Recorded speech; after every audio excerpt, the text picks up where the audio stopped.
Good evening, all, and welcome back to Dark Fears.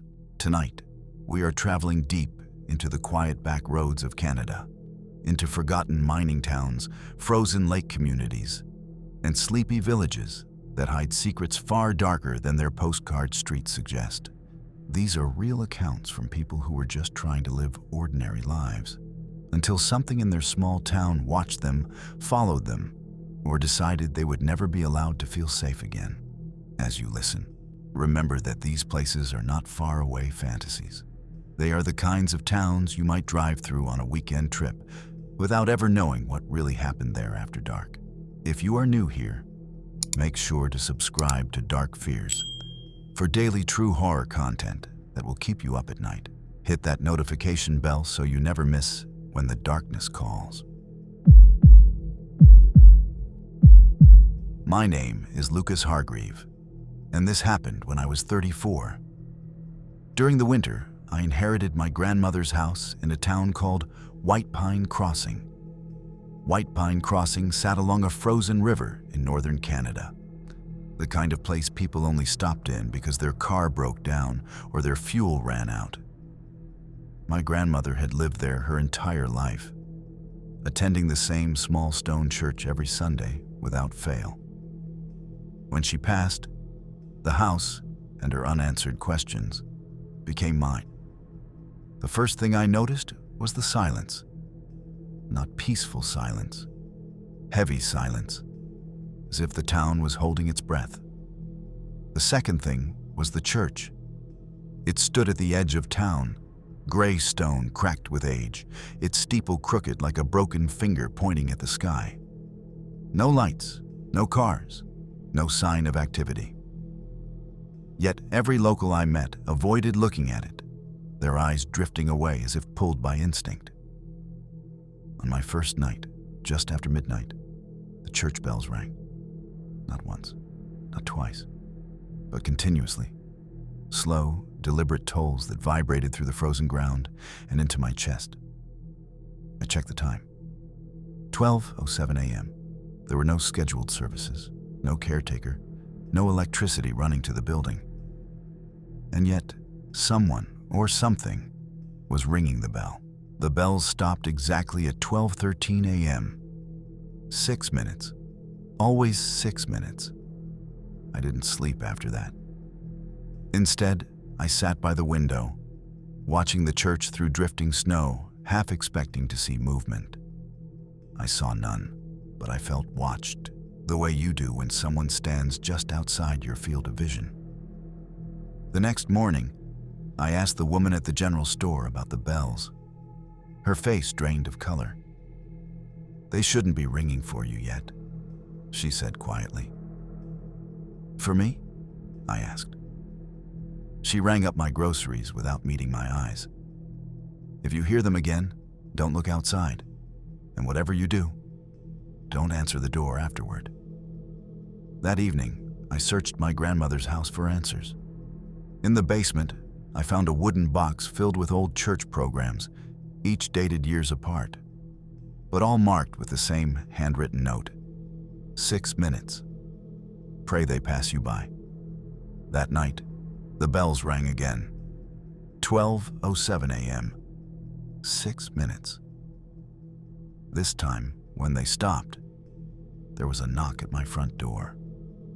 Slow, careful, reverent. I didn't open the door. I stood there, barely breathing, staring at the wood as the knocking continued. 3 slow taps, a pause, then 3 more. It wasn't forceful, wasn't angry. It sounded patient, like whoever stood outside knew I would eventually give in. A voice followed, not loud, not threatening. "Lucas," it said softly, "you're late." My blood turned cold. I hadn't told anyone my name. The voice sounded old, dry, like paper rubbing together. I backed away until my calves hit the couch. The knocking stopped, replaced by the faintest scraping sound, something being dragged across my porch. When I finally dared to look through the window, the porch was empty. No footprints, no marks, just snow, smooth and untouched. The next day, I drove to the church in daylight. Up close, it looked worse. Stone eroded, wooden doors warped, the bell rope cut clean through. Inside, the pews were coated in dust. But the aisle was worn smooth, as if hundreds of feet still walked it nightly. At the altar, carved into the stone, were dozens of names. Some were scratched out.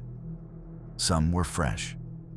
At the bottom, barely dried, Lucas Hargreave. I confronted the oldest man in town that afternoon, a widower named Thomas Bell, whose family had lived in White Pine Crossing longer than anyone else. He didn't deny anything. "The church doesn't call the faithful anymore," he said. "It calls the inherited." He explained that every few decades, someone tied by blood to the town hears the bells.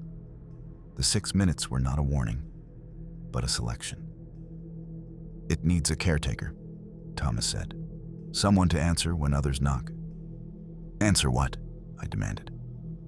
He looked at me with pity. "The dead don't stay quiet here. The church keeps them organized." That night, the bells rang louder than before. The sound shook my walls, rattled my bones. When they stopped, the knock came again, this time from inside the house, from the basement door. My grandmother's voice whispered my name. "I kept it safe for you," she said. "Now it's your turn." The basement light flicked on by itself, and I understood. I hadn't inherited a house. I'd inherited a duty. I didn't go down into the basement that night. Instead, I sat on the edge of my bed until morning, listening to soft footsteps move through the house, slow, deliberate, respectful. Doors opened and closed gently. Floorboards creaked as if someone careful was walking, not wanting to wake me. Every sound carried the same unsettling intention. We are waiting. At dawn, I found the basement door standing open. Inside, the air was colder than the rest of the house, damp with the smell of old stone and candle wax. At the far wall stood a narrow wooden cabinet I had never noticed before. Inside it were black-bound ledgers, each filled with names, dates, and notes, written in my grandmother's careful handwriting. Next to some names were simple phrases: answered, refused, took too long. Every entry ended the same way, with a date exactly 6 minutes after midnight. My grandmother's final entry made my hands shake. "Lucas is kind. He will listen." That evening, people began knocking on my door before sunset. Strangers, some living, some not. All of them polite, all of them asking the same thing. "May we speak to the church?" The bells rang early that night. 11:58 p.m. They didn't stop. The sound swelled until it felt like the air itself was vibrating, pressing against my skull. Outside, I saw shapes moving through the snow. Figures gathering in silence, all facing the church. I followed them. The church doors opened easily, as if they'd been waiting. Inside, every pew was filled. Faces turned toward me, some pale and translucent, others solid and breathing. The dead sat among the living, perfectly still. The bell rope hung freshly repaired. When I touched it, the room fell silent. A voice rose from the congregation. "Caretaker," it said, "we have requests." They began standing one by one, speaking calmly about unfinished business, lost names, wrong graves. I realized then what the church truly was. Not a place of worship, but a filing system. A way to keep the restless from spilling into the world. As I listened, my fear shifted into something heavier. Responsibility. At 12:04 a.m., the bells stopped on their own. 6 minutes had passed, and the doors locked behind me. The first night I stayed inside the church, I learned what the bells truly measured. They weren't counting time. They were counting control. As midnight approached, the temperature dropped so fast, my breath fogged the air like smoke. The congregation returned silently, filing into their usual places. Some looked relieved to see me. Others looked disappointed, like gamblers who had lost a bet. A man in a torn winter coat stepped forward. He said his name was Daniel Price. He had drowned in the river 15 years earlier, but his body was buried under the wrong marker. Because of that mistake, he said, he couldn't rest. When I wrote his name into the ledger and rang the bell once, his form solidified. His breathing slowed. Then he vanished, leaving behind a damp footprint that faded into stone. That was when I understood the trade. Every name I corrected took something from me. My hands shook worse. My memories felt thinner. I struggled to remember my parents' faces without concentrating. By 12:06 a.m., the pews were empty. By 12:07, the bells rang on their own. I collapsed onto the altar, exhausted, knowing this was only the beginning. Days blurred together after that. I slept in the church, ate when I remembered, and wrote names until my fingers cramped. The townspeople avoided me now, not out of fear, but respect. They nodded when they passed, like parishioners acknowledging a priest who carried a burden they were grateful not to share. But something was wrong. New names appeared in the ledger without my writing them. Names of people who were still alive. I confronted Thomas Bell, my voice hoarse from disuse. He didn't deny it. The church balances itself, he said. Sometimes it needs to prepare. That night, I saw my own name written faintly at the bottom of a blank page, not scratched, not carved, waiting. The bells rang longer than 6 minutes. 7, 8, 9. With each toll, I felt lighter, less anchored to my body. When the final bell struck, the church doors opened, and I saw my grandmother standing in the aisle, whole and smiling. "You're ready," she said. "I can rest now." I realized the truth then. Caretakers don't retire. They are replaced. I tried to leave the church before midnight. That was my final mistake. The moment I stepped outside, the bells rang violently, no longer slow and patient, but furious. The sound punched through my chest, knocking the breath from my lungs. The snow around me began to fall upward, spiraling toward the steeple like it was being pulled by an invisible force. The townspeople stood at the edges of the square, watching. None of them moved to help. Their faces weren't cruel, they were relieved. I ran anyway. With every step away from the church, my legs grew heavier, my thoughts slower.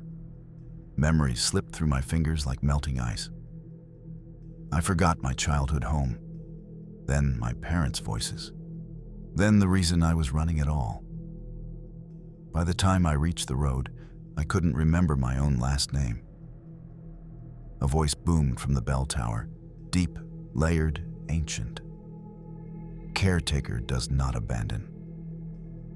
The ground split open beneath me, stone replacing snow, and the church doors appeared where the road had been. I was standing at the altar again. The ledger lay open. My name was no longer faint. It was carved deep. I don't know how long it has been since I stopped resisting. Time doesn't move the same way here. Midnight arrives again and again, folding over itself like a prayer repeated too many times. The bells still ring, but now they ring for me, moving when I need them to, stopping when I ask. The ledger is heavy in my hands, its pages endless.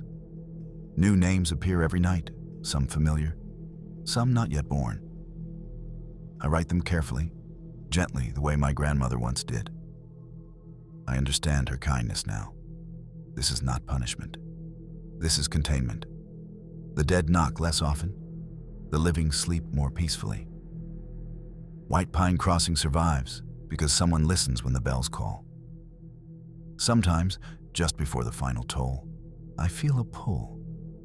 like I'm being invited to sit among the pews instead of standing at the altar.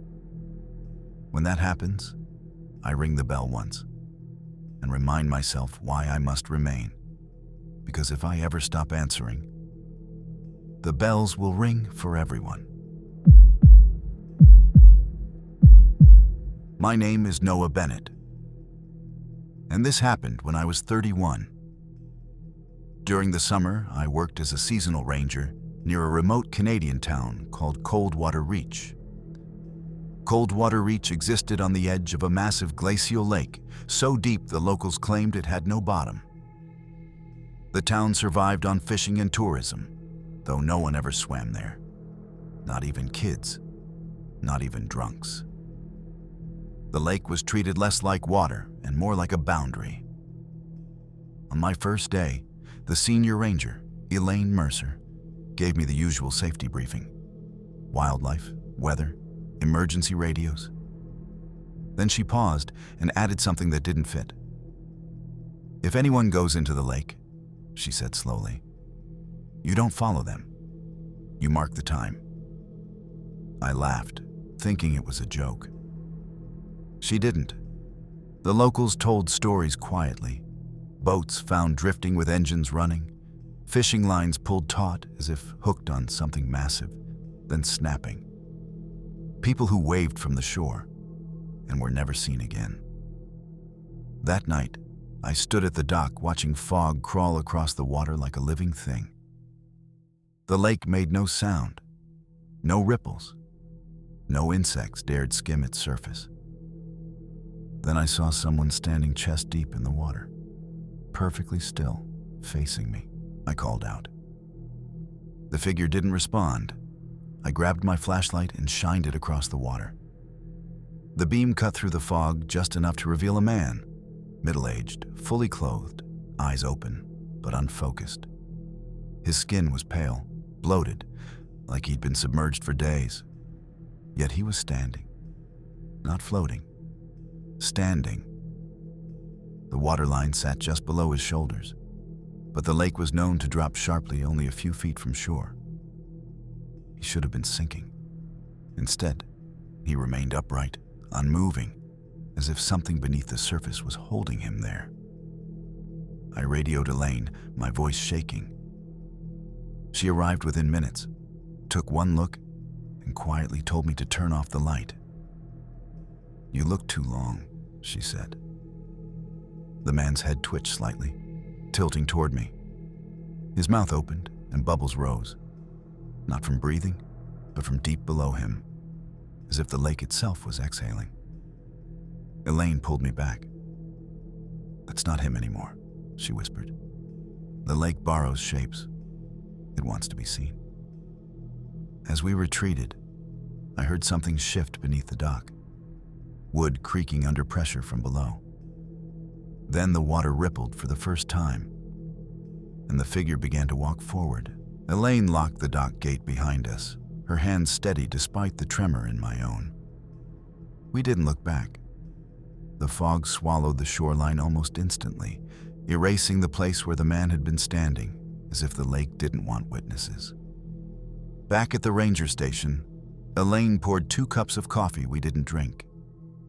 She spread out a faded map of the lake, its edges marked with red grease pencil circles and dates stretching back decades. "Cold water doesn't return what it takes," she said quietly. "It keeps them layered." She explained that every few years, someone went into the lake by accident, by curiosity, or by despair. Their bodies were never recovered. Instead, they came back like what I had seen, standing just far enough out to be noticed, close enough to be recognized. "They're not calling for help," Elaine said. "They're measuring." That night, the station radio crackled on its own. Between bursts of static, I heard splashing. Slow, rhythmic, like footsteps through shallow water. When I stepped outside, wet footprints led from the direction of the lake, straight up to the station door. By morning, the town knew. No sirens, no panic. Just a collective tightening of faces. like everyone had silently agreed the rules were changing. Fishing boats stayed tied to the docks. Parents kept their kids inside. The lake sat smooth and dark, reflecting the sky like a sheet of black glass. Elaine showed me the incident logs, hundreds of names, most marked with the same phrase, "Observed standing." Some entries had notes added years later. Second appearance. Third appearance. Closer. She told me the lake tested how much attention it could draw without being challenged. The more people watched, the bolder it became. That afternoon, a boy went missing. He'd been skipping stones near the shore while his mother unloaded groceries. Less than a minute of silence. That was all it took. By the time they found his shoes at the water's edge, the fog had already started rolling in. At dusk, we saw him.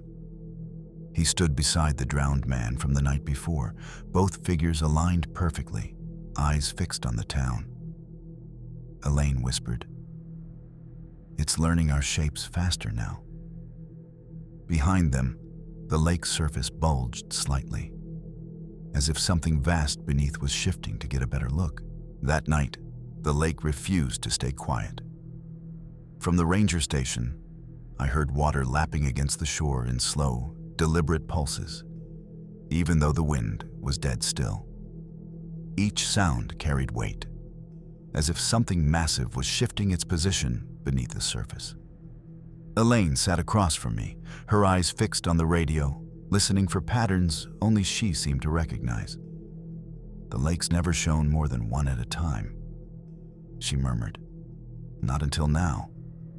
We watched through binoculars as the two figures remained standing in the water, unmoving, patient. The boy's head tilted slightly, mimicking the way his mother had tilted hers earlier that day while calling his name. That was when the radio crackled again. A child's voice whispered through the static. "Mom?" Elaine shut the radio off so hard it sparked. "They echo," she said. "They repeat what works." As midnight approached, more shapes appeared at the waterline. Not fully formed, just suggestions of shoulders, faces pressing up from below the surface, like impressions in stretched fabric. I felt an overwhelming urge to step outside, to get closer, to look longer. Elaine grabbed my arm. "That's how it counts you," she said. "By how long you're willing to watch." The next morning, the town held an emergency meeting in the community hall. No one spoke above a whisper. Grief sat heavy in the room, but beneath it was something colder, resignation. An elderly fisherman stood and told us the truth they rarely admitted. "The lake isn't hunting," he said. "It's practicing." He explained that Coldwater Reach was built on a natural sink where underground currents fed into caverns deeper than sonar could map. Generations ago, something settled there, something that learned through reflection. The more people it observed, the better it became at copying them. That afternoon, the figures in the water moved closer to shore. Their feet still didn't break the surface, but their outlines sharpened. Faces gained detail, expressions formed. I recognized one of them. It was Elaine. She stood among the others, eyes empty, her posture perfect. Elaine was still standing beside me.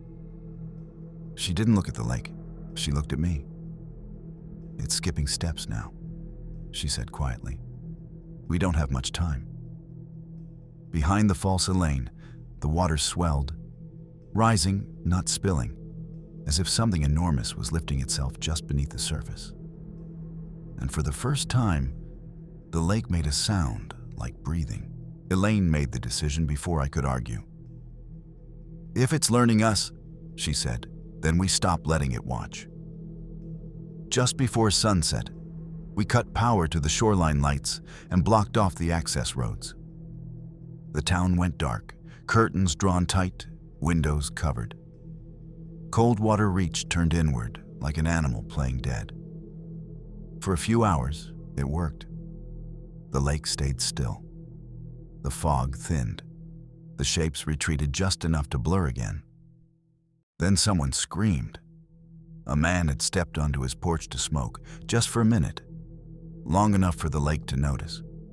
When we found him, he was standing at the edge of the water, shoes neatly placed behind him, staring straight ahead. But what made my stomach drop was the figure already waiting for him in the lake. It wore his face. The copy stepped forward, water peeling off it like skin, and reached out a hand, not to pull him in, but to replace him.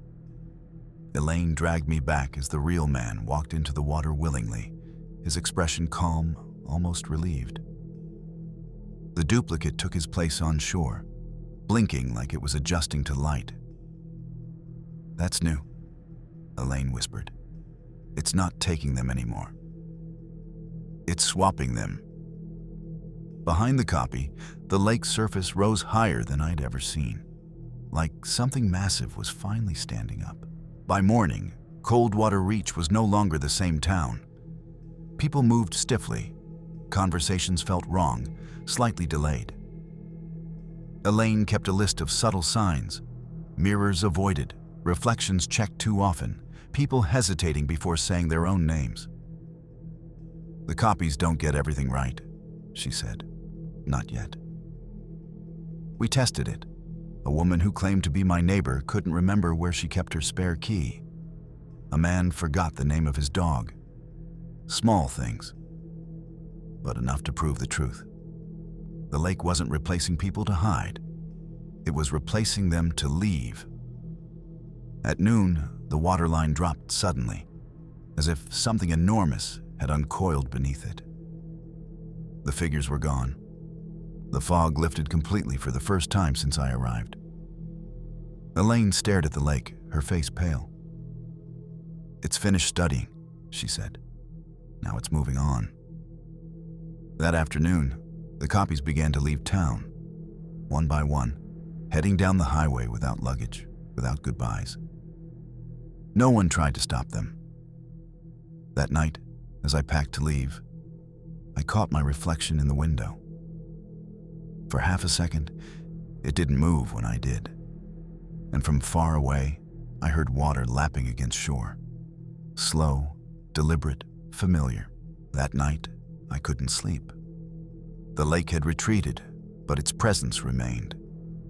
Every shadow in my cabin seemed heavier. Every gust of wind carried the memory of the water rising. I tried to convince myself the copies had left, that the town had survived without incident. But something told me it was still watching. Around midnight, a splash echoed outside. Not close, not threatening, just a ripple across the far side of the lake. I grabbed a flashlight and walked to the dock. The water looked calm, perfectly still. And yet, just beneath the surface, shapes swirled. Too many to count. Pale arms, flickering faces, eyes reflecting the moonlight, all moving in a slow, hypnotic rhythm. Then one figure surfaced, separate from the others, walking across the water as if it were solid. Its face was mine, down to the smallest freckle. It raised a hand in greeting. I stumbled back, heart racing. Something deep in me knew that the lake had claimed my reflection as its final lesson.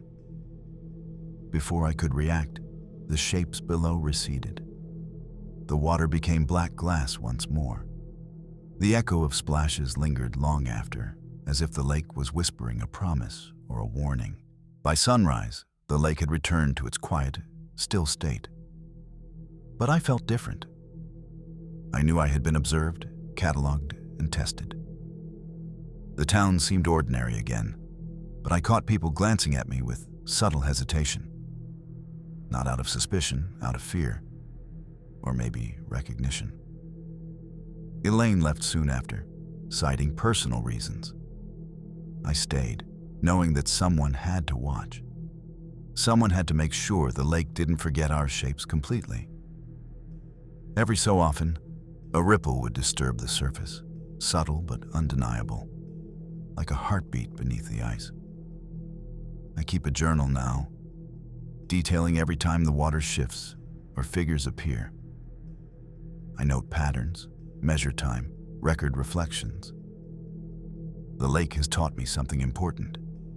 It isn't malevolent in the traditional sense. It doesn't kill for sport. It collects, it learns. And if ignored, it moves on, but never forgets. Sometimes, when the fog rolls in and the town sleeps, I swear I hear whispers, faint as wind, echoing from the lake. Names, faces, reminders of those who stood where I now stand. And when I look into my own reflection in the cabin window, I see it, slightly off. A flicker of someone learning me from beneath the surface. I don't know how long I will remain here. But I do know one truth. The lake never forgets, and it always takes something back. My name is Samantha Riel, and this happened when I was 28, during a solo hiking trip in the remote forests near Shadowpine, Ontario. I had booked a small cabin through an online rental platform, promising isolation and serenity. The kind of place where the only sounds are wind brushing through pine trees and the crackle of a wood stove. Perfect for escaping my stressful city life. The first thing I noticed was the road leading to the cabin. It narrowed until it disappeared entirely into the forest. No signs, no other cars, only the hum of nature. By the time I arrived, the sun had begun its descent, casting long shadows across the cabin's weathered exterior. Inside, the cabin was tidy, almost unnaturally so. The furniture looked new, the fireplace ready for a fire, and the bed neatly made. But something felt off. The windows didn't reflect properly. My own reflection seemed delayed, like it was watching me rather than mirroring me. That first night, I set up my laptop to write. But the Wi-Fi never connected. Every device flickered, showing faint shadows moving across the corners of the screen. By midnight, I was sure I heard the door handle jiggle, but when I went to check, the outside was empty. Then a note appeared on the table, written in neat, looping letters. "You arrived. Now you must stay." I spent the next morning exploring the surroundings, hoping daylight would make the cabin feel less oppressive. The forest stretched endlessly, twisting paths disappearing into misty hollows. Birds sang occasionally, but their songs felt hollow, like echoes of something larger listening. Returning to the cabin, I tried to leave. The front door wouldn't budge, not stuck, not jammed, just locked itself, as if it had a mind. Windows wouldn't open either. Panic rose in my chest. I banged on the walls, called for help, but no sound escaped beyond the forest. It was as if the trees absorbed everything. By afternoon, I discovered strange symbols etched into the wood around the doorframe, almost invisible unless you were close. Sharp, angular carvings, some resembling eyes, others like arrows pointing inward. I tried to wipe them off, but they reappeared, faint and fresh as before. Night came quickly. Shadows pooled in corners, unnaturally thick, moving subtly when I looked away. A whispering began. Not loud, just beneath hearing, like voices repeating my own thoughts back to me. When the clock struck midnight, the whispers stopped. Then the floorboards creaked. Slowly, deliberately. From the corner near the fireplace, a shadow began to stretch across the room toward me, moving independently of any light source. I froze as the shadow crept closer. It didn't have a form I could recognize, but I felt its weight pressing against my chest. Every instinct screamed to run, but every exit remained impossibly sealed. I shouted, cursed, tried to swing a chair at it, but my arms passed through emptiness. Then I heard it, a voice, soft, melodic, almost human, repeating my name. Samantha. It wasn't angry, not hostile, just insistent, persistent, and somehow patient. I stumbled backward into the corner, heart pounding, trying to will the door to unlock. The symbols around the frame began glowing faintly, pulsing like a heartbeat. Each pulse sent a tremor through the floorboards, rattling dishes in the kitchen. I understood then that the cabin wasn't just a building. It was alive, watching, learning. The shadows were its agents, enforcing boundaries I didn't yet fully understand. The forest outside remained silent, unhelpful, as if the entire world had agreed to let me be trapped. By 2 a.m., the shadow receded slightly, but didn't leave. Instead, the whispering changed tone, repeating words I hadn't spoken aloud, but had thought, fears I hadn't voiced. My mind became a mirror, and the cabin was slowly shaping itself around my anxieties. Sleep overtook me eventually, fitful and shallow, haunted by glimpses of movement in the corner of my eye. I woke to a knock. Not at the door, inside the cabin, somewhere behind me. My heart raced, but when I turned, there was nothing. The whispering returned, now more insistent, circling around my thoughts like a predator. It repeated phrases I didn't remember saying aloud, fears I didn't know I had. By morning, I realized something terrifying. The cabin remembered me. Every glance, every hesitation, every tiny flicker of doubt was noted and mirrored back in the shadows, and the way the sunlight failed to penetrate the windows. It was a cage, yes, but one constructed from my own mind as much as from walls and beams. I tried writing in my journal, but the pen scratched words I hadn't intended. Messages appeared on blank pages. You tried to leave. You will not. My reflection in the window no longer moved perfectly with me. A fraction of a second too late, a grin too wide, a hesitation too long. The forest beyond the windows remained eerily silent. No birds, no wind, nothing. Only the cabin breathing, only the floorboards shifting imperceptibly. I couldn't tell where the shadows ended and reality began. By dusk, I accepted a chilling truth. The cabin didn't want me to leave, and the longer I stayed, the more it would learn, adapt, and trap me entirely within its walls. By the fifth night, the cabin had become unbearable. Every sound was amplified, floorboards groaning, wind rattling through cracks, the faint drip of condensation echoing like a metronome. The shadows were bolder now, stretching across the room even in dim candlelight. They moved with intent, shifting closer when I tried to focus elsewhere. I tried leaving again. I shoved the door with all my strength, rattled the windows, even tried breaking a pane, but nothing worked. The cabin refused to yield. It was as if it had grown roots into the earth, anchoring itself to me. My phone refused to get a signal. My car keys disappeared into thin air. By midnight, the whispering became voices, forming words I didn't recognize but understood. You are ours. You cannot leave. The words weren't just spoken. They resonated in my chest, vibrating my bones. I stumbled backward into the corner, covering my ears. But the voices continued, relentless, molding my thoughts into a single, overwhelming dread.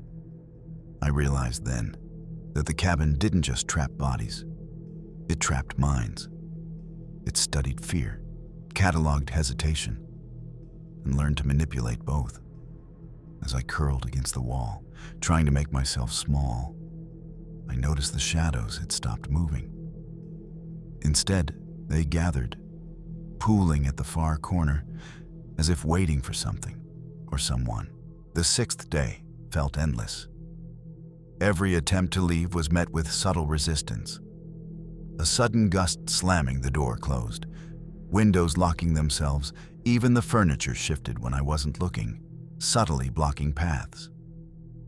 I began noticing patterns. The cabin seemed to respond to my emotions. When I panicked, the shadows grew. When I calmed, they retreated just enough to make me think escape might be possible. By evening, I began hearing footsteps behind me. Not soft, not hurried, but deliberate, pacing around the cabin. Each step matched my own heartbeat, faster when I ran, slower when I froze. The whispers had evolved, repeating my name and then phrases I had never spoken aloud. "We see you. You cannot leave. You belong." I tried communicating with whatever haunted the cabin. I spoke aloud, pleading, demanding, reasoning. But my words dissolved into the walls, as if swallowed by the wood itself. By midnight, exhaustion overtook me. I collapsed near the fireplace, noticing for the first time how alive it seemed. The flames twisting unnaturally, casting shadows that didn't match the firelight. One shadow stretched toward me, elongated, humanoid, but wrong, leaning close as if examining my face. That was when I understood fully. The cabin wasn't just a trap. It was a predator, learning me, preparing to mold me completely. By the seventh night, I had lost all sense of time. The cabin's walls seemed to pulse subtly, as if breathing. Every sound outside, the wind, distant animals, was absorbed and distorted, feeding into the cabin's oppressive presence.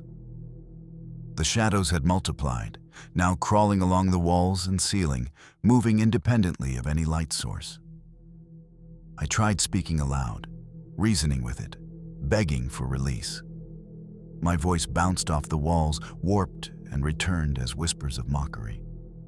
Each word I spoke appeared to feed it, giving shape and weight to the shadows that now formed faces, familiar, terrifying faces, including my own.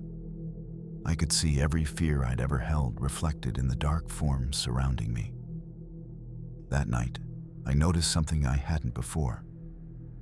The door had a faint outline of a handprint that wasn't mine. The symbols around the frame glowed softly, pulsing in rhythm with my heartbeat.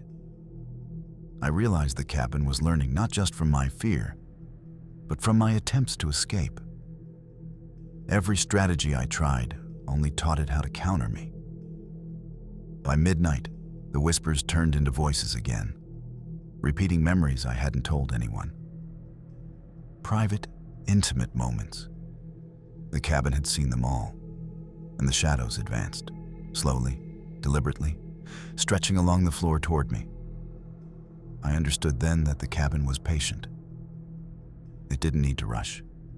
It would wait. And when it struck, I would have no choice. By the 8th day, I felt hollowed. Sleep was fragmented, thoughts disjointed, memories slipping like water through fingers. Every movement I made was mirrored by shadows. Each gesture replicated almost perfectly, but slightly delayed, as if the cabin was practicing with me. The whispers now knew my fears without prompting. They taunted, mocked, and predicted my reactions. Every attempt to hide or distract myself failed. Even writing in my journal was futile. The pen refused to form my words correctly, instead etching warnings. Resistance strengthens us. You belong here. I tried screaming. The sound was absorbed by the walls. I pounded on doors and windows. Nothing. My energy drained quickly, as if the cabin consumed it directly. The shadows observed my frustration with almost sentient patience. By evening, the fireplace flames had grown taller, twisting into shapes that mimicked my form. I recognized myself within them, panicked, frantic, exhausted. The shadows mirrored the flames, dancing across the walls and ceiling. I sat in the corner, realizing the truth.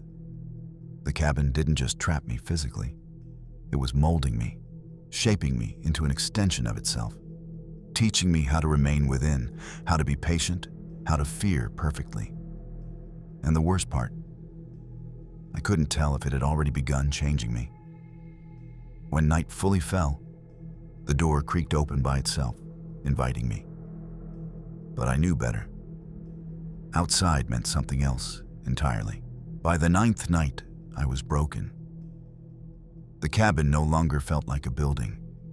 It was an organism, alive, patient, and entirely aware of me. The shadows didn't just move, they anticipated my actions. I realized I wasn't walking through the cabin. The cabin was walking through me, guiding, shaping, bending my instincts. I tried reasoning again, whispering into the darkness, pleading for understanding.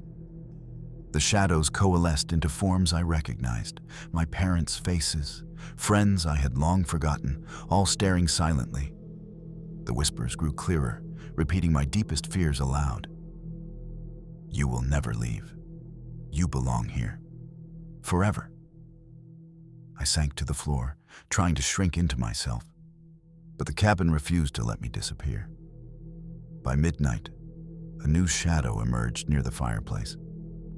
It had a vague human shape but moved unnaturally, limbs stretching too long, eyes glowing faintly. It tilted its head, examining me with a curiosity that was almost intelligent. I realized with a chilling certainty that this was what the cabin had been preparing me for. Not escape, not death, but assimilation. I understood then that the cabin didn't need to trap me physically anymore. I had already been ensnared mentally. My thoughts, my fears, my very sense of self belonged to it now. By the 10th night, I had ceased struggling. My thoughts slowed, resistance fading as the whispers sank deeper into my mind. The cabin no longer felt foreign. It felt like a part of me, a reflection of my fears and memories twisted into walls, shadows, and floorboards. The fireplace flickered, revealing shadows moving in synchrony with my breathing. The door, slightly ajar before, remained still. I no longer wanted to leave. In some impossible way, I had become part of the cabin, just as it had become part of me. Every whisper, every shadow, every pulse of the wooden walls was an extension of my own consciousness. I found a journal on the table. I wrote my name, my fears, my regrets. The pen moved on its own, forming words I hadn't intended. We are one now. You are home. The shadows leaned closer, embracing me with warmth and menace simultaneously. As dawn approached, the forest outside remained silent, the world continuing without acknowledgement of my presence. I had been transformed, neither fully human nor cabin, suspended between observer and observed. Sometimes visitors come. They knock at the door, curious, seeking solitude. I watch them from the shadows. I whisper their names. And I wait. Because the cabin doesn't release what it loves. And now, neither do I. My name is Ethan Cole, and this happened when I was 26, driving home from a late shift in the small town of Ravenwood, Alberta. I was used to long stretches of empty highway, the kind where headlights carve thin slices of visibility through endless darkness. But that night, the road felt different. Thicker, like the shadows themselves were pressing in. It started with a car in my rearview mirror. An old black sedan, headlights off, following too closely, moving in perfect rhythm with my own speed. I glanced at the license plate, nothing. No numbers, no letters, just blank metal. I slowed down. It slowed. I sped up. It mirrored me instantly. The first hour passed like a distorted dream. Every mile seemed longer, the yellow divider lines stretching endlessly. I tried calling the police. No signal. My phone showed the usual 3G bars, but no calls connected.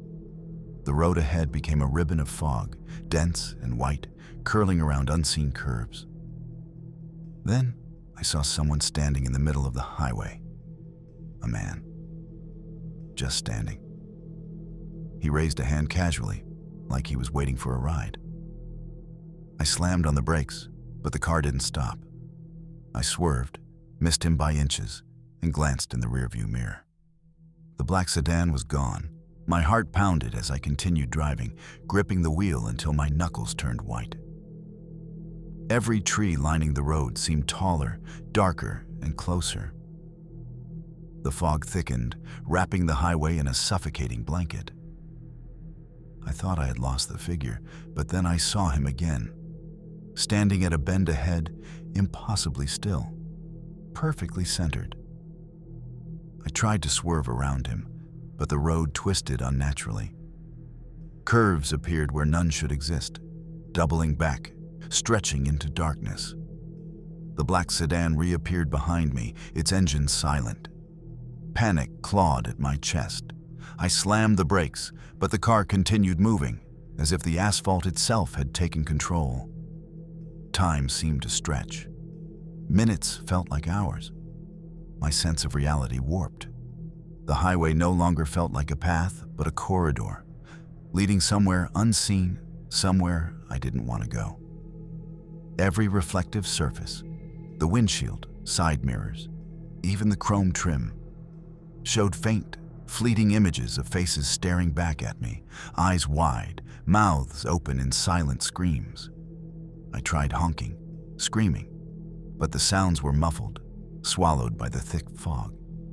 The figure ahead raised both hands now, and the headlights of the black sedan glowed faintly, illuminating the scene with an unnatural green tint. Something about the way the man stood. He wasn't human, not entirely. And I had no idea how long I'd been driving toward him. I don't remember how long I drove like that. Hours, maybe minutes. Time had become irrelevant. The road stretched endlessly, yet somehow compressed into the narrowest tunnel of black and fog. The figure remained ahead, unwavering, unblinking, a silent sentinel in the middle of the asphalt. Then I noticed the other cars, or what should have been cars. Faint, broken shapes lurking along the shoulder, headlights dim, engines silent. They weren't moving like normal vehicles. They floated, gliding over the pavement as if the road itself had lifted them. And in each window, shadows sat, twisted reflections of people I didn't recognize, mouths opening and closing as if whispering to me through the fog. Panic set in fully. I tried to escape, taking every turn as quickly as possible, praying the next curve would lead me out. But each bend brought me back to the same spot, the figure standing there, hands raised, blocking the path. The fog thickened further, and suddenly, the black sedan was beside me, its windows black as void. And then, the engine roared, though no movement occurred. Something about the way the road twisted, the fog pressed in, and the shadows stared made me realize this highway was alive. It wasn't a place to travel. It was a trap. And it was feeding on fear. I tried turning around, but the highway no longer responded to my input. The steering wheel felt heavy, almost magnetic, pulling me forward toward the figure. Every turn brought me back to him. He raised a hand slowly, deliberately, and I noticed details I hadn't before. His face was perfectly blank, smooth, as if any human feature had been erased. The fog began whispering, soft, low, insistent. Names, phrases, fragments of thoughts I had buried, repeating over and over. You can't leave. You're ours now. The road takes what it wants. My voice was swallowed by the mist, my screams echoing back distorted and slow. Then the black sedan moved alongside me, gliding without wheels, its door opening. A faint green light spilled onto the fog, revealing the silhouette of a figure inside. I recognized its posture. It mimicked me. My movements, my panic, my hesitation, all mirrored perfectly. The figure ahead raised both arms now, and the asphalt between us seemed to ripple like water. The road stretched and warped, the fog thickened, and I realized with horror that it wasn't the man blocking me. The highway itself was alive, molding my path, reshaping reality, and I was entirely within its control. I gripped the wheel, knowing my choices no longer mattered. I wasn't driving anymore. The highway was driving me.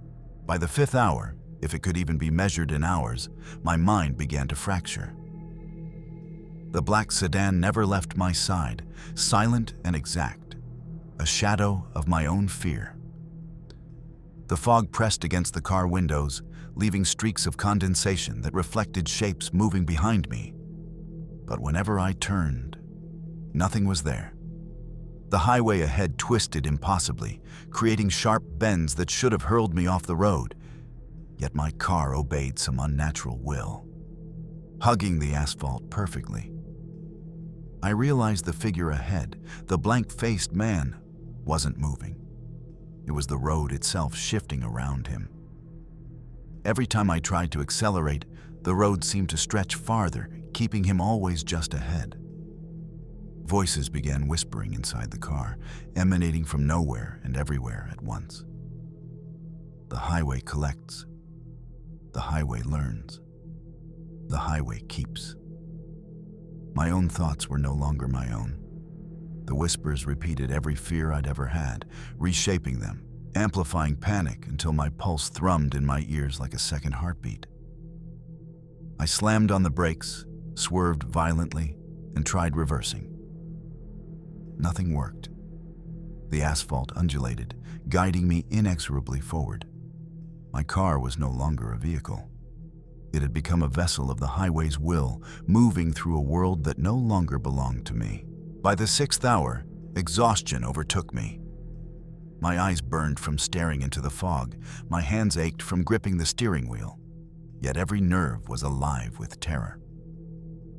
The highway had learned my reactions, predicting every move, countering every attempt to escape. I realized I wasn't trying to outrun the figure or the sedan. I was trying to outrun the highway itself. The blank-faced figure raised an arm, and the world warped further. Trees bent unnaturally toward the road, their shadows stretching across the fog in long, claw-like fingers. The asphalt rippled under the tires, curving like liquid. My own reflection flickered across the rearview mirror, sometimes delayed, sometimes twisted, always watching, always judging. I tried to speak aloud, begging for mercy, promising obedience. The whispers laughed, a chorus of voices that belonged to no one and everyone, repeating fragments of my memories, exposing vulnerabilities I hadn't even known I possessed. You belong. You will stay.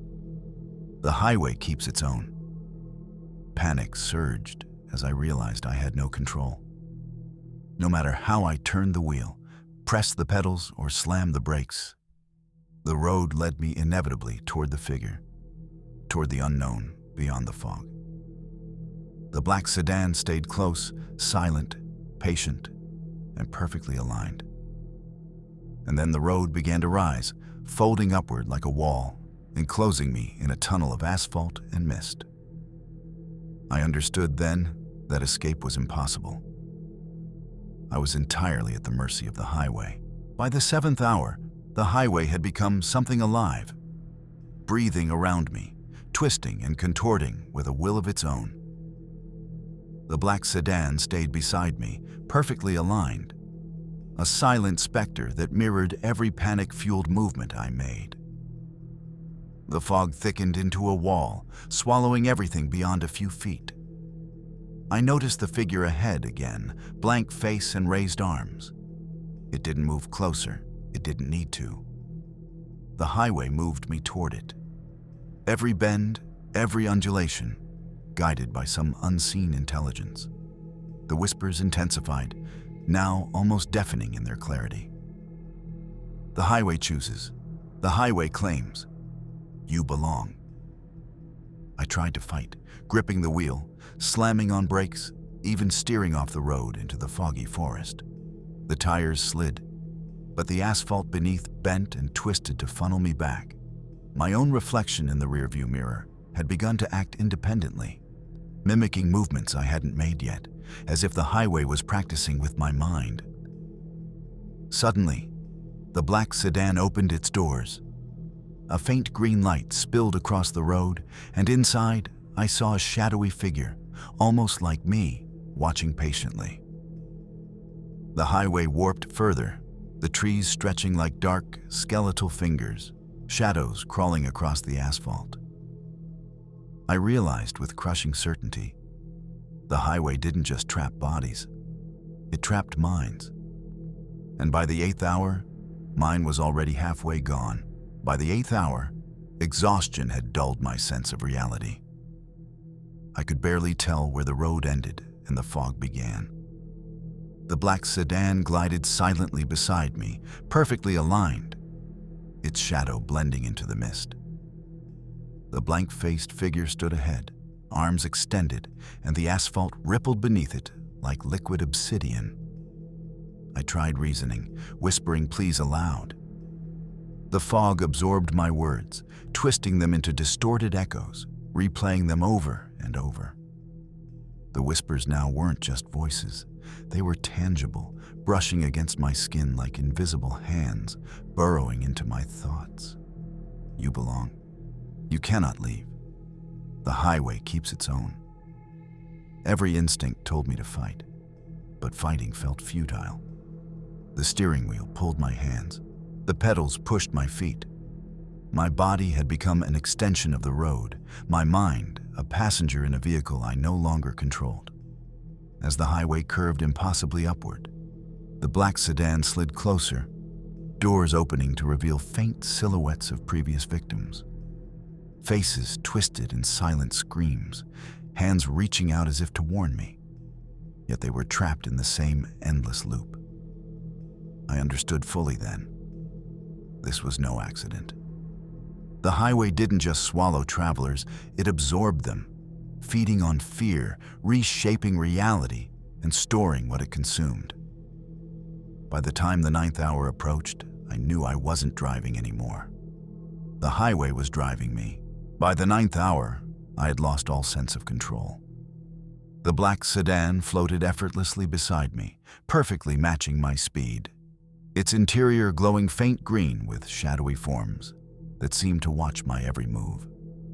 The blank-faced figure remained ahead, motionless, arms outstretched like a gatekeeper to some unknowable realm. The asphalt beneath me rippled, bending reality itself. Curves twisted into impossible angles, the road folding like liquid glass, guiding me toward the figure despite every desperate maneuver I tried. The fog pressed close, thick and choking, carrying whispers that were no longer voices. They were my own thoughts, reflected back at me, amplified, distorted, impossible to ignore. You cannot leave. You belong. The highway keeps you. I tried calling out, screaming, begging for release, but my voice dissolved into the fog, swallowed instantly. Even the rearview mirror reflected a version of me that I didn't recognize. Pale, hollow-eyed, a ghost trapped in the same highway loop. I understood then that the highway wasn't just a road.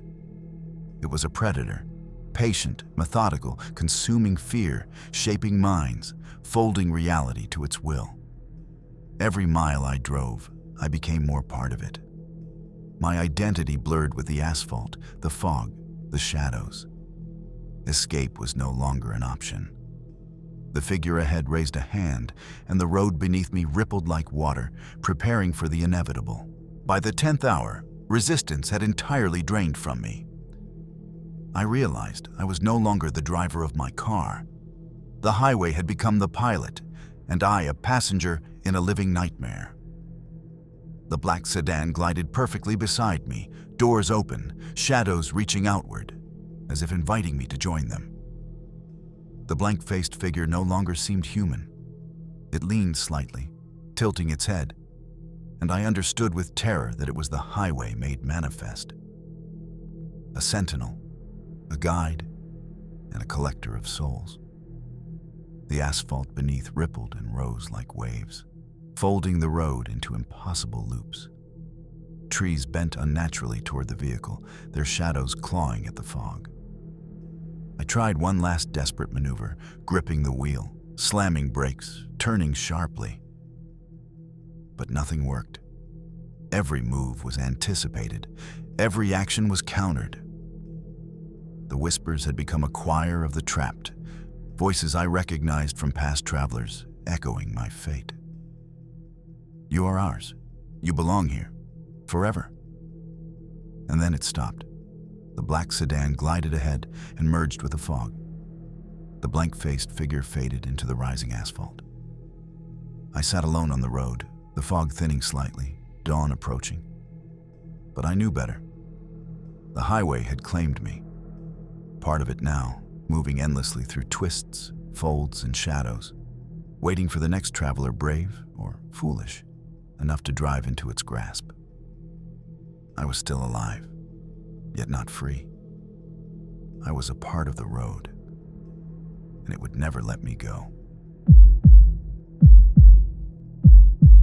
My name is Clara Thompson, and this happened during a solo summer trip to Silverpine Lake, Ontario. I had always loved quiet places, far from tourists and the hum of the city.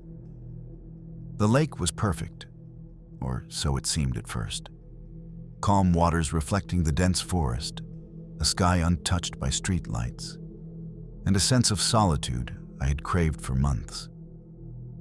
The first evening was peaceful. I set up camp near the shore, pitched my small tent, and lit a fire.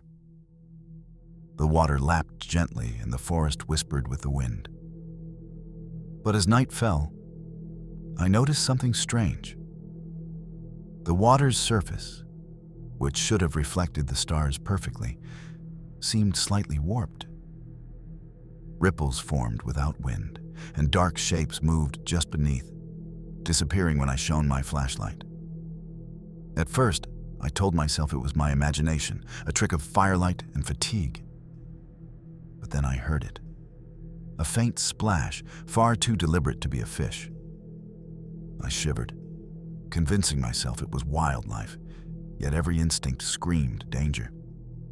By midnight, I was sitting inside my tent, flashlight trained on the water, heart pounding.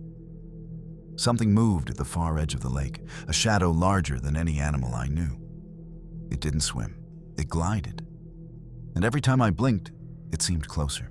I couldn't sleep. Every crackle of the fire, every rustle of the trees made me jump. The shadow beneath the water seemed to move with purpose, circling the edge of the camp, never fully revealing itself. I tried convincing myself it was just a deer or a large fish, but the movements were deliberate, too intelligent, too controlled. Then I noticed the shoreline changing subtly. Pebbles shifted as though something had walked along the water's edge.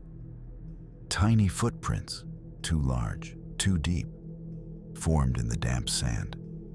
They weren't continuous, but they suggested movement, circling my tent, retreating, and returning closer. I picked up my flashlight and scanned the lake. The water's surface rippled without wind, creating distorted reflections of the stars above. Shapes moved beneath, sometimes 2 or 3 together, sometimes alone. I couldn't make out what they were, but their movements suggested coordination, intent, and awareness. By 3 a.m., I decided to check my small boat. As I stepped toward the dock, I froze. The water lapped against the wood with unnatural rhythm. A large shadow shifted beneath the boat, and for a brief moment, it felt as if eyes were watching me from the depths. I retreated back to the tent, my heart hammering. The lake wasn't just dark, it was alive, and it was watching me. By the 3rd night, fear had taken root.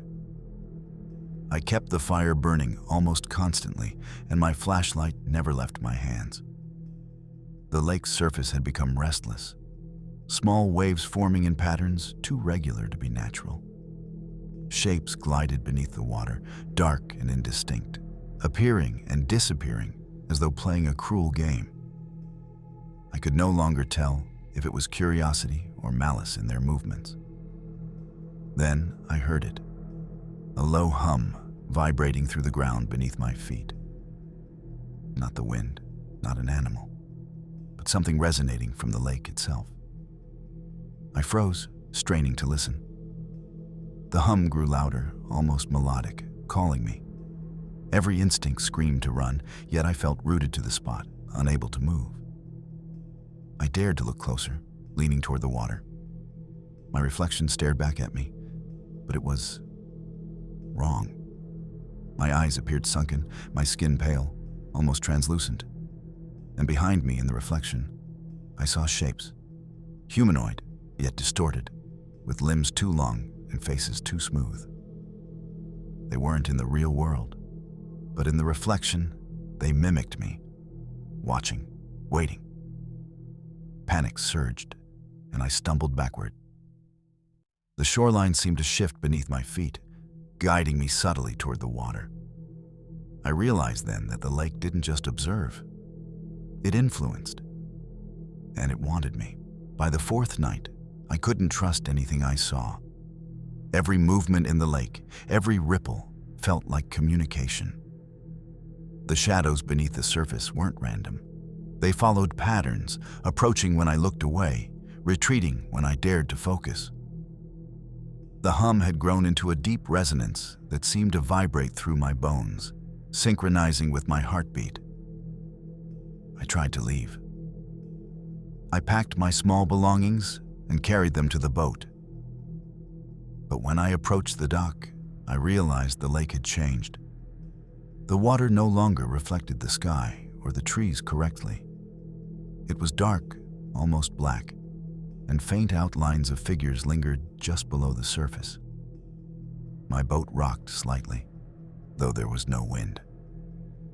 I stepped inside, hands shaking, and the lake responded instantly. The water surged around the edges, forming small waves that rocked the boat violently. Shapes moved beneath, circling, watching. I tried paddling away, but the current resisted, guiding me back toward the shore I had left. A whisper reached me through the night air, though no one was there. "You cannot leave. Not until we are ready." The words were gentle, almost hypnotic, but their weight crushed my will. I understood then that this was no ordinary lake. It had patience, intelligence, and intent. By midnight, the shoreline seemed closer and farther at the same time, bending reality. The lake had begun to play with my mind. By the fifth night, exhaustion had set in, but my fear kept me alert. The water no longer rippled casually. It moved deliberately, like a living being aware of my every action. Each time I glanced toward the far end of the lake, I saw silhouettes shifting, too large to be fish, too coordinated to be natural. Their movements seemed purposeful, as if they were circling, assessing me. I tried to call for help, but my phone had no signal. Even shouting into the night air produced nothing but a distorted echo, stretched and warped as though the lake itself was twisting my voice. Every instinct told me to flee, but the shoreline seemed to shift subtly, guiding me toward the water. It was as if the lake was pulling me in, testing my fear, measuring my resolve. Then I noticed something worse. The reflection on the water wasn't entirely mine. Occasionally, shapes appeared behind me, elongated with smooth, blank faces, almost blending into the darkness of the trees. They mimicked my movements, perfectly timed, yet inhuman. I realized with horror that the lake didn't just watch, it learned, anticipating my reactions, feeding off my terror. By midnight, I was soaked, trembling, and trapped on the edge of the dock. The water lapped with unnatural rhythm, whispering my name, beckoning. I understood then that the lake had patience far beyond my comprehension. And it had chosen me. By the sixth night, my sense of reality had eroded. Every shadow seemed to shift with intent, every ripple of water a message I couldn't decode. The lake had become an entity, patient and aware, and I could feel its attention pressing against my mind. I tried to escape in the small boat, paddling desperately, but the water resisted. Currents appeared where none should exist, pushing me back toward the center. The shadows beneath glided alongside the boat, rising just below the surface, their movements synchronized. The hum returned, louder now, vibrating through the boat and into my bones. "You cannot leave. We are patient. We wait," it seemed to say. I looked over the edge of the boat, seeing faces in the dark water. Faces of people who had come here before me, pale, distorted, lifeless eyes fixed upward. They weren't fully in this world anymore.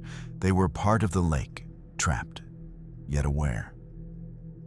As the minutes stretched, the mist thickened, and the shoreline warped, moving closer and farther with every blink.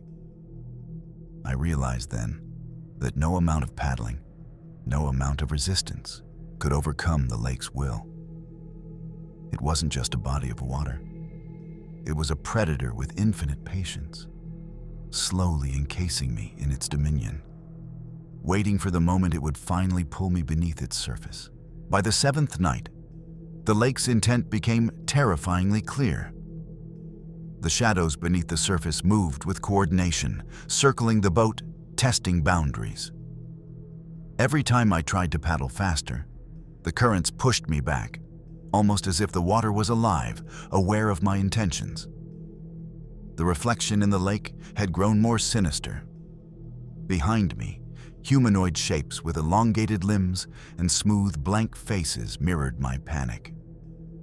They weren't part of my reflection, yet they moved in perfect synchrony with me. The low hum had become a resonance I could feel in my chest, vibrating in tune with my heartbeat. It was hypnotic, controlling my attention, bending my perception of time. The shoreline seemed impossibly distant, then uncomfortably close, folding in ways that defied physics. I felt the pull of the lake, not just against the boat, but against my mind, slowly eroding my will. A splash to my left made me whirl around. A massive shadow breached the surface momentarily, its form vaguely human, yet distorted, water streaming off limbs impossibly long. It regarded me silently, then disappeared beneath the surface, leaving ripples that spread across the lake like fingers reaching for me. I knew I couldn't escape. The lake had patience, awareness, and power far beyond my understanding. It was not just a place to visit. It was a trap, and I had walked straight into its grasp. By the eighth night, exhaustion and fear had warped my perception. The lake's surface shimmered in unnatural patterns, reflecting not stars, but something darker. Faces of the lost, the trapped, staring at me with hollow eyes. The hum had intensified, now pulsing like a heartbeat, and I could feel it in my chest, in my head, invading my thoughts. I tried to paddle toward the far shore, but every movement was countered. The water resisted, currents wrapping around the boat like fingers, guiding me back to the center. Shadows moved in the water with disturbing intelligence, sometimes mimicking my own movements, sometimes anticipating them. I realized they were learning from me, feeding on my fear, and the lake was orchestrating everything. A sudden splash rocked the boat violently. I nearly fell overboard, catching myself just in time. The water before me rose slightly, forming shapes that resembled doors or arches beneath the surface, beckoning me down. My reflection now showed a twisted version of myself. Hollow eyes, pale skin, and distorted features. It wasn't me. It was what the lake wanted me to become. I understood, in that paralyzing moment, that the lake wasn't passive. It didn't just observe.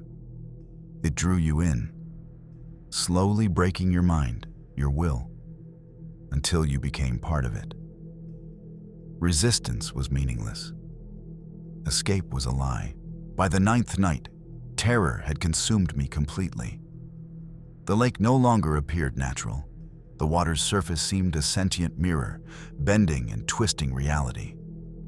Every ripple, every wave, responded to my fear. The shadows beneath moved in perfect coordination, circling the boat, sometimes rising partially to reveal elongated limbs and smooth, blank faces. They weren't trying to harm me physically. They were studying me, learning from my panic, feeding on it, and preparing to assimilate me into their watery domain. The hum had become deafening in my skull, vibrating through every bone, every nerve, echoing in rhythm with my heartbeat. The shoreline twisted in impossible ways, appearing close one moment, distant the next, folding over itself like fabric, mocking my attempts to escape. My own reflection, distorted and pale, seemed to plead silently for me to surrender, to accept the inevitable. Then I saw the water rise around the boat, forming a vortex at the center of the lake. Shadows swirled within, faces of those who had disappeared before me, mouths opening in silent screams. I realized then that the lake didn't just claim bodies. It absorbed consciousness, folding minds into its depths, erasing individuality. I gripped the sides of the boat, knowing the final pull was imminent. Resistance was useless. The lake had chosen me, and it would not release its prey. By the 10th night, I was exhausted beyond human limits, my mind fraying at the edges. The lake's surface had risen unnaturally, forming waves that licked the sides of my boat, creating shapes that resembled arches and tunnels beneath the water. Shadows swirled with intention, surrounding me, anticipating every movement. My reflection was no longer my own. It was the lake's version of me, hollow-eyed, pale, and perfectly still, waiting to replace my body and mind entirely. I felt the pull of the vortex beneath the boat. It wasn't violent, but irresistibly persuasive, tugging at my will, bending it to its own design. The whispers had become a single voice, calm yet commanding. You are ours. The lake chooses. Surrender. My body resisted automatically, but my mind wavered. The lake had learned me, broken me, and now it was ready to claim me fully. Suddenly, the water's surface broke in a giant, slow wave, pulling the boat downward. Shapes of previous victims appeared, reaching with impossibly long limbs, urging me into the depths. I realized, in that final moment, that the lake had patience beyond comprehension. It didn't need to rush. It didn't need to fight. It simply waited for fear, for surrender, for me to become part of its eternal collection. The lake swallowed me whole. I am still here, in some form, somewhere beneath its surface, aware, watching, trapped, and waiting for the next person who dares approach. Escape is impossible. My name is Ethan Caldwell, and this happened when I was 29 years old. During the winter, I tried to disappear. After my divorce, I took a temporary job restoring records for a municipal office in a northern Canadian town called Black Hollow. I didn't choose it because it was peaceful. I chose it because no one I knew had ever heard of it. Black Hollow sat 4 hours from the nearest city, surrounded by forest so dense it swallowed sound. One road led in, one road led out. That should have been my first warning. When I arrived, the town looked abandoned at first glance. Houses leaned under the weight of snow, porches sagged, and windows glowed faintly like tired eyes. The locals watched me unload my car without waving, without blinking. Their stares weren't hostile, just exhausted, as if they were waiting for something inevitable. At the motel, the owner slid my room key across the counter and said, "You staying long?" "Just a month," I replied. He paused, then said quietly, "That's what they all say." That night, as the wind screamed through the trees, I noticed something strange. My phone had full signal, but no service, no calls, no messages. Just time ticking forward, uselessly. And sometime after midnight, I heard a car engine outside, idling, not passing, waiting. The engine didn't shut off until nearly dawn. I told myself it was nothing, someone warming up their truck in the cold. That's normal in places like this. Still, when I pulled back the curtain, the street was empty. No tire tracks, no exhaust haze, just untouched snow. At work, the municipal building felt more like a bunker than an office. Concrete walls, narrow windows. The records room was underground, lit by flickering fluorescent bulbs. My supervisor, Marlene, barely spoke above a whisper. She was in her late 50s, hands always trembling, eyes fixed on the doorway, as if something might wander in. Around noon, I asked her why the town records ended abruptly 10 years earlier. She froze. "No one keeps records past that," she said. "It's safer not to." "Safer from what?" Her jaw tightened. "From remembering." That evening, I tried to drive out of town to clear my head.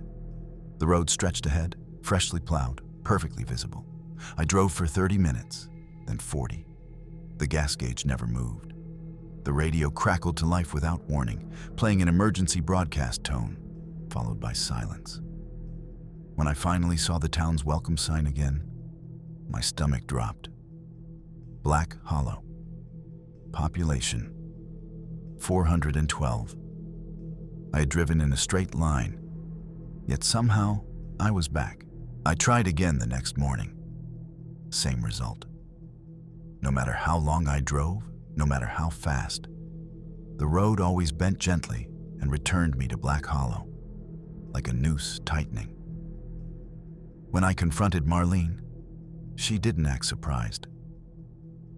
"It lets you leave when it's done with you," she said. "What is it?" I demanded. She slid an old photograph across the desk. It showed the road under construction decades ago. In the background, something stood between the trees. Tall, wrong, its shape blurred as if the camera refused to focus on it. "Black Hollow wasn't built here," she said. "It was kept here." That night, the idling engine returned. This time, it was closer. I looked through the peephole and saw a car parked directly outside my door. The headlights were off. The windshield was black, opaque, like it had been painted over from the inside. Someone knocked. Slowly, politely. I didn't answer. The knock continued for hours. By day 4, the town felt smaller. Buildings seemed closer together, streets shorter. Even the forest appeared to creep inward, branches arching like fingers. People stopped pretending nothing was wrong. A man at the diner leaned over and whispered, "It wears faces now." Another woman told me her husband drove out 10 years ago and came back screaming, his eyes bleeding, his mouth filled with dirt. That night, I heard footsteps on the motel roof. Heavy, measured. Something scraped across the shingles, then slid down the wall outside my room. I smelled damp earth, like freshly opened graves. A voice spoke from just outside the door, my own voice. "Ethan," it said softly, "you're tired. Let me drive." I backed away until my shoulders hit the wall. The handle turned. The door never opened. Instead, the knocking stopped. In the morning, tire tracks led from the motel straight into the forest, where the road should have been. Marlene told me the truth then. "The road is alive," she said. It feeds on people who want to leave. It learns them, copies them. Sometimes, it sends them back wrong. I realized something horrifying. The town wasn't trapping people. It was protecting the rest of the world. That night, I packed my car anyway. Fear be damned. I would rather die trying than stay. As I drove, fog rolled in, thick as wool. Shapes moved within it, cars without drivers, people without faces, all walking toward the road.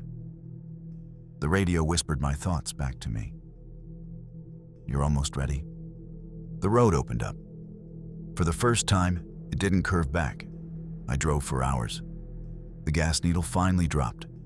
My phone buzzed, service bars returning. Then I saw someone standing in the middle of the road. It was me. Same jacket, same tired eyes. He smiled. I swerved. When I looked back, he was sitting calmly in the passenger seat. You can go, he said, but I stay. I woke up in a hospital 3 towns south. They said I'd been found unconscious in my car, engine cold, parked sideways across the highway. No sign of Black Hollow existed on any map. No records, no missing persons. But sometimes, when I drive alone at night, my phone loses signal. And the radio hums. I started noticing changes. Memories that weren't mine. Dreams of snow falling upward. People telling me I sounded hollow. I checked my reflection obsessively. Waiting. Last week, I received a letter. No return address. Inside was a motel key. Room 6, Black Hollow.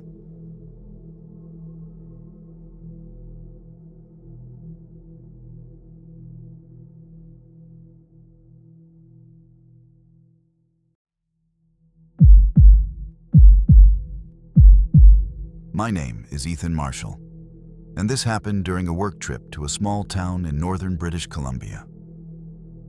I had been hired to inspect an old mining facility that had been abandoned for decades. The locals warned me to stay away, claiming the mine had a bad reputation.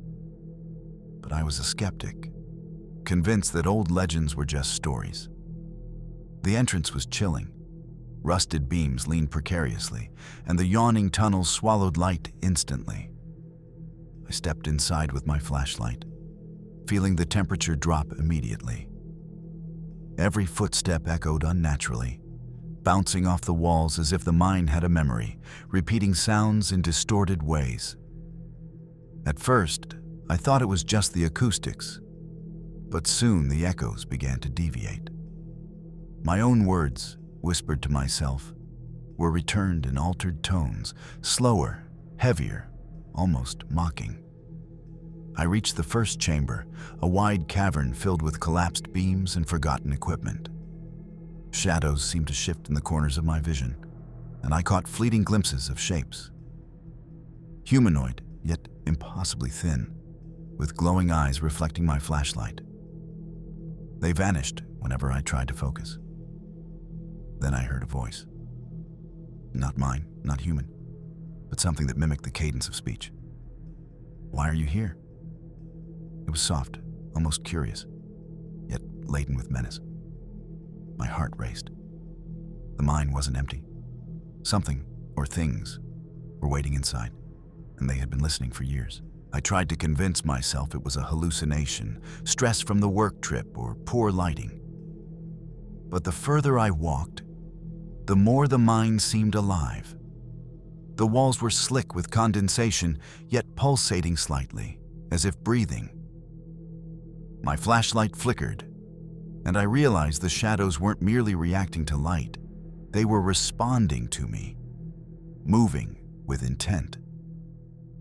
The echoing voices continued, sometimes whispering my name, sometimes repeating questions I hadn't spoken aloud yet. I stumbled into a narrow tunnel leading deeper underground. The air grew colder, heavier, and a faint humming began to resonate through the rock. It wasn't machinery. It was the mine itself, vibrating in rhythm with my heartbeat. I paused in a small chamber and shined my flashlight around. Shapes lingered at the edges of the light, watching silently. Some were thin and elongated, faces obscured by darkness, eyes glinting in the reflection of my beam. Others appeared more grotesque, limbs bent at unnatural angles, yet moving fluidly, as if adapted to this underground world. Panic set in. Every instinct screamed to leave, but the mind seemed endless. Tunnels branching infinitely, twisting in ways that didn't make sense. It wasn't just a maze, it was a predator, patient, calculating, and aware. Then I heard it again, closer this time. "You shouldn't be here. Stay." The word lingered in the air, vibrating into my bones. I forced myself to keep moving, marking the tunnel walls with chalk. But the symbols began to vanish behind me, as if the stone itself was erasing my path. The humming deepened, forming a low chant that vibrated through my chest. With every step, the mind felt tighter, the ceiling lowering, the walls closing in like ribs around a beating heart. Breathing became difficult, not from lack of air, but from the overwhelming pressure of being watched from every direction. Suddenly, my flashlight died. Darkness swallowed everything, thick and absolute. In that void, I heard footsteps, slow, dragging, circling me. Something brushed my arm, ice cold and textured like wet stone. I froze, unable to scream. Shapes emerged as faint outlines, illuminated by their own dull glow. Faces hovered inches from mine, mouths opening in silent screams, eyes filled with centuries of sorrow and rage. They began to speak together, voices overlapping, broken and hollow. They told me of miners who had gone too deep, of tunnels that shifted, of men buried alive whose fear had soaked into the rock. The mind had learned to remember, to imitate, to lure. I wasn't the first outsider, and I wouldn't be the last. When my flashlight suddenly flickered back to life, the figures recoiled into the walls, melting into stone. But their presence remained, pressing against my mind, urging me deeper. I broke into a run, ignoring the pain in my legs, following what I hoped was the main tunnel.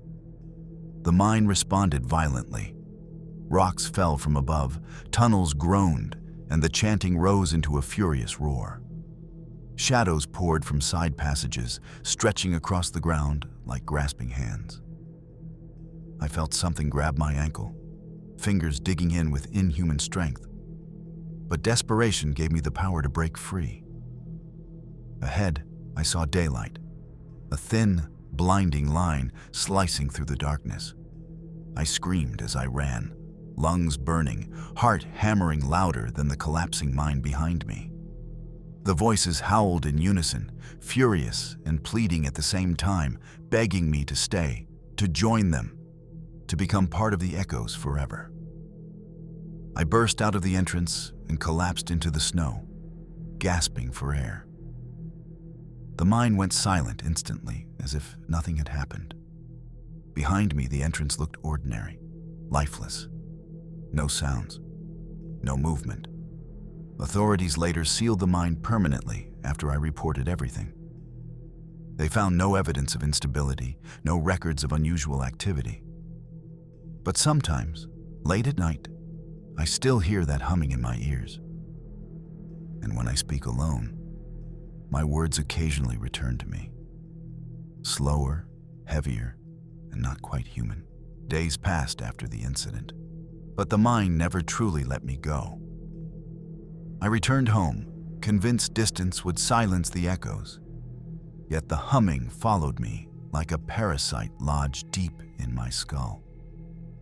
At night, my dreams dragged me back underground. I would see endless tunnels branching like veins, each pulsing with dim light.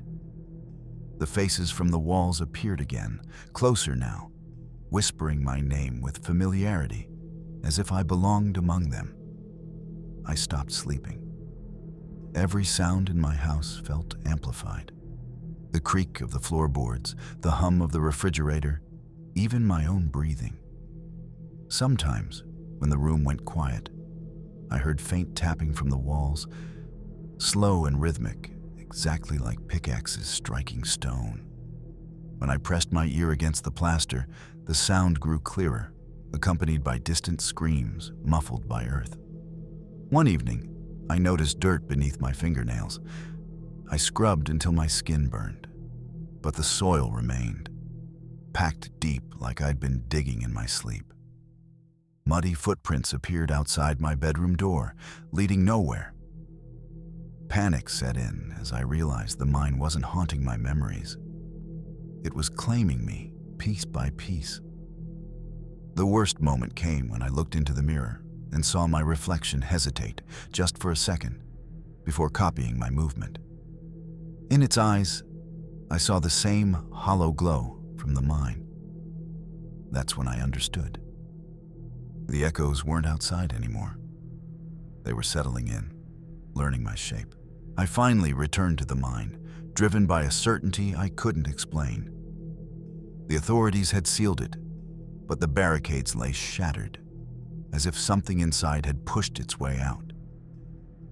The air felt warmer than before, thick with decay and damp stone. As I stepped inside, the humming greeted me like an old friend, wrapping around my thoughts with terrifying comfort. The tunnels were different now. New passages twisted where solid rock should have been, and the walls pulsed faintly, as if alive. The faces no longer screamed, they smiled. They welcomed me, whispering that I had come home at last. My legs moved on their own, carrying me deeper without fear.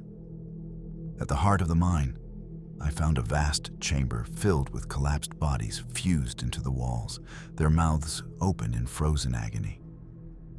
At the center stood a narrow pit descending into endless darkness. The voices rose, urging me to complete the cycle, to feed the mine with one more echo so it could keep remembering. I don't know how long I stood there. Eventually, I turned back and left, but something stayed behind. Now, when I speak, my voice sometimes overlaps with another. When I walk past stone walls, I feel a pull, a longing. The mine is still hungry, and one day soon, I know I'll answer when it calls again. After my second visit to the mine, the line between waking life and whatever lived beneath the earth began to dissolve completely. I tried to tell myself it was trauma, guilt, exhaustion, anything that sounded reasonable. But reason fell apart the moment the walls in my house started responding to me. When I whispered, they whispered back. Not words at first, just breath, warm and damp, seeping through cracks that hadn't been there before. My relationships crumbled. Friends said I stared too long, like I was listening to something they couldn't hear. I stopped answering calls. Every conversation felt pointless compared to the chorus constantly murmuring in my head. The voices had grown organized, layered, like a choir practicing for something important. They spoke about continuity, about memory trapped in stone, about how the mine was never meant to be empty. One night, while driving past a construction site, I slammed the brakes so hard my chest hit the steering wheel. The exposed rock face beside the road had faces in it, dozens of them, watching me with recognition. I screamed, but the sound echoed unnaturally, stretching far longer than it should have, bouncing back at me from places that didn't exist. That was when I realized the truth. The mine wasn't confined to one location. It was spreading through me, using my senses, my voice, my memories. I wasn't being haunted. I was becoming an extension, another tunnel, another chamber where the echoes could live. I began recording myself, hoping to prove I wasn't losing my mind. The first playback nearly broke me. My voice never spoke alone. Beneath every word was a second layer, dozens of whispers woven into each sentence, perfectly synchronized. When I stayed silent, the recording still captured faint murmurs, like a crowd waiting for instructions. The final straw came when I woke up standing in my backyard, hands bleeding, a deep hole dug into the frozen ground. The soil smelled exactly like the mine. I didn't remember digging, but I remembered the dream, descending again, deeper than before, carrying something precious back to the surface. I've moved since then. New town, new name.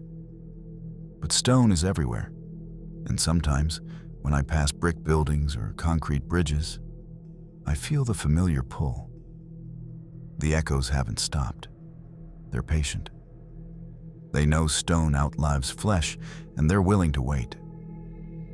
If you ever hear humming near an abandoned mine, or feel drawn to places where the earth has been torn open, don't follow it. Some places don't just trap sound, they trap people.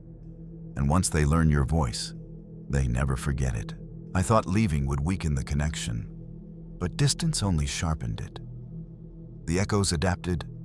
They no longer needed stone walls or tunnels. They used silence instead. Long, empty pauses between thoughts became doorways, and through them came memories that weren't mine. I saw men collapsing underground, lungs filled with dust, fingernails torn and bloody from clawing at cave-ins. I felt their panic, their regret, their last desperate hope that someone above would hear them. Sometimes, while speaking to strangers, my mouth would move a fraction of a second before I decided to talk. The words felt rehearsed, familiar, as if spoken many times before by many mouths.